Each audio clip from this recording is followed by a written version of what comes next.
what's up you guys, it's Moraa. Thank you so much for coming onto my YouTube channel. So I hope you guys are all well during this excessive pandemic, and I hope you're all staying safe. And obviously, as you can see from the title of this video, we're going to be talking about mental health. So obviously there's a lot of dangers at the moment with COVID-19, but people seem to forget that if you are someone who suffers from anything that has to do with mental health, so that could be depression, anxiety, schizophrenia, bipolar, like the whole collection of everything, there's a lot of dangers into slipping into depression or anxiety or just pretty much anything. So I just wanted to record this video and give you somewhat of a story time and as much of advice that I can give. So for those that know me and for those who don't, I suffer with severe anxiety. I have post-traumatic stress disorder and I have depression. I have days where everything is wonderful and I'm having a wonderful day and everything is fine, and then I'll have days where I don't want to get out of bed, I don't want to talk to anybody. Just the smallest thing can trigger and turn into an argument. Now, in the past, and I still have moments, but they're not as excessive as they were in the past, where I have considered hurting myself. In comparison, like, I'm currently 22, but if you compare me at 22 and myself at 17, we're completely two different people. I still have those moments where I get triggered and I have that feeling, but with everything that has changed in my life for the past couple of years, I've improved and I've started trying my best to always remember that there's more to life, and just because you're having a bad moment right now doesn't necessarily mean it's gonna last.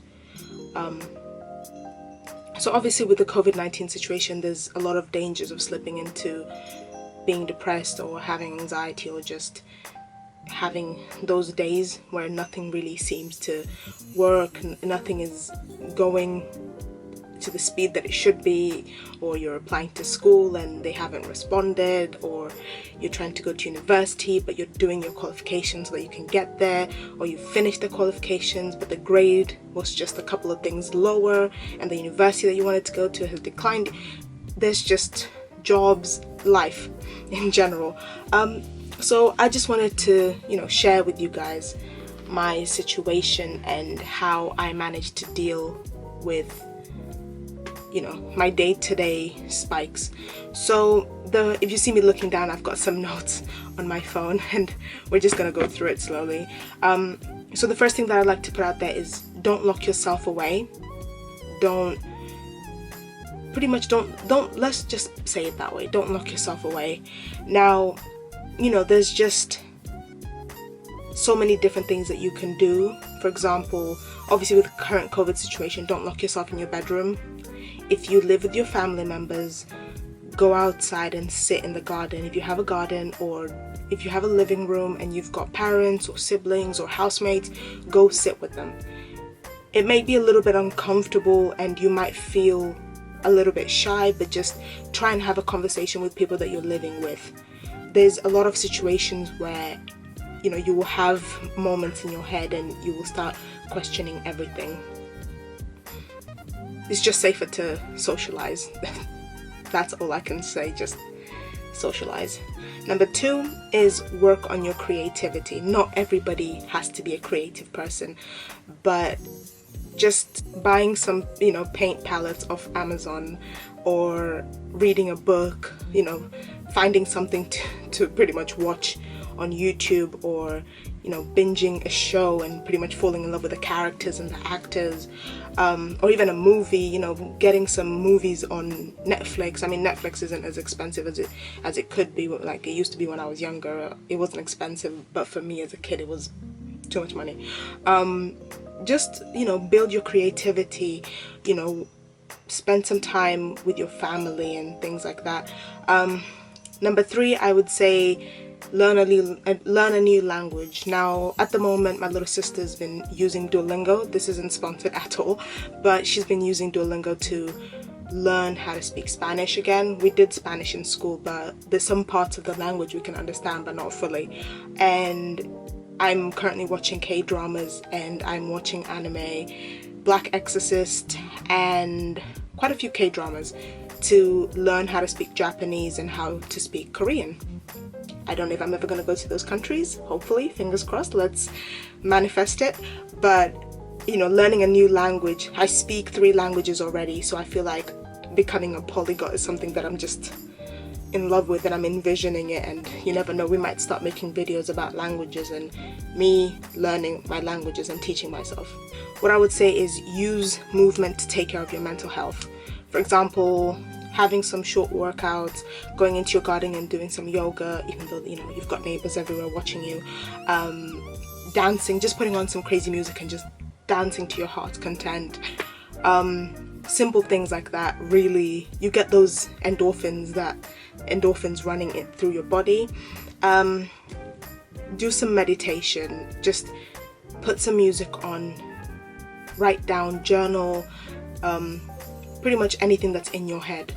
Take it out of your head, put it on some paper, and just pretty much drain the toxins out of your brain. If you can get a journal, then pretty much write down days that you're feeling great. What are you happy about? You know, what spiked joy in your life? And if you're having bad days, write down all of the things that have been negative, and you know, what you could have changed or what you want to do. Simple things like that.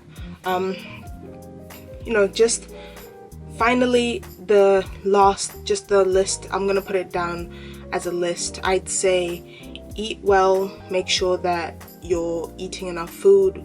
You don't want to end up having all of the things with your mental health and then also jeopardizing your physical health. Number 2, don't lose yourself in just mindless circumstances. I'll give you guys an example. For example, with myself and my job, during the pandemic, I was classified as a key worker, and I pretty much did not see the aspect of separating life and work, especially since I was working from home, and I pretty much became obsessed with my job, and I wanted to become better and I wanted to improve, and it literally just kept turning and becoming even more toxic. And if it wasn't for my little sister Sally, I would have pretty much just like drained my energy. Number 3, I'd say, you know, it's the perfect time for you to make a YouTube channel if you want to start doing YouTube. I mean, for me, it's reached September and I've said I want to be able to make content as much as possible and try my best and post either every Thursday or every Friday, because I have, you know, a lot of stuff going on in my life. Number 4, I'd say this is the time for you to get healthy if you want to work out and get that next year summer body, because 2020 is trash but 2021 is going to be even better for you, and it's going to improve your life and it's going to make you feel better. Number 5, work towards your goals.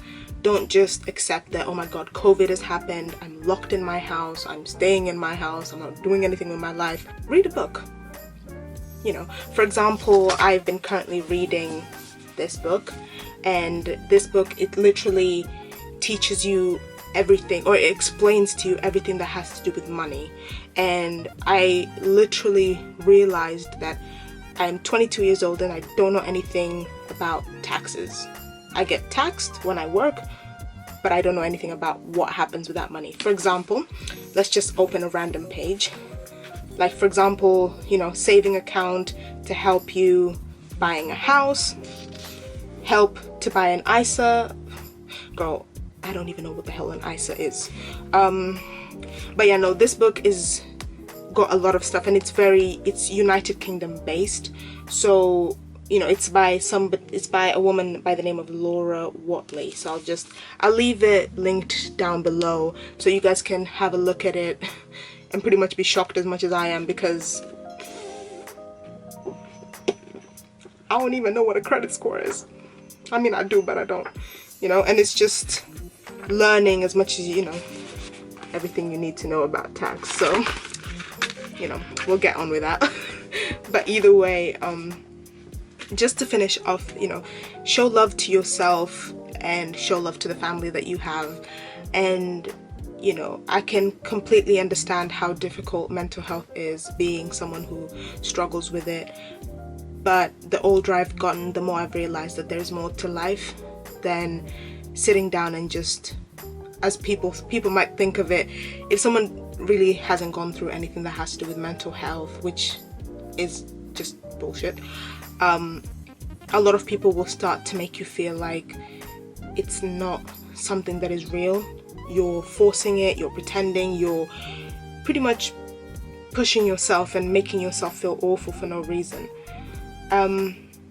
Just ignore them. I know, it's easier said than done, but I just wanted to make this video to show you guys that if you are, you know, because I remember when I was 15, 16, and I would just sit in the bedroom and cry, and I would always worry and wonder why, you know, why do I always feel upset? Why do I always feel anxious? Why am I struggling with this? And I didn't know how to speak to anybody about it, and it was just the same constant emotional feeling, and I didn't know, you know, how to change or how to improve.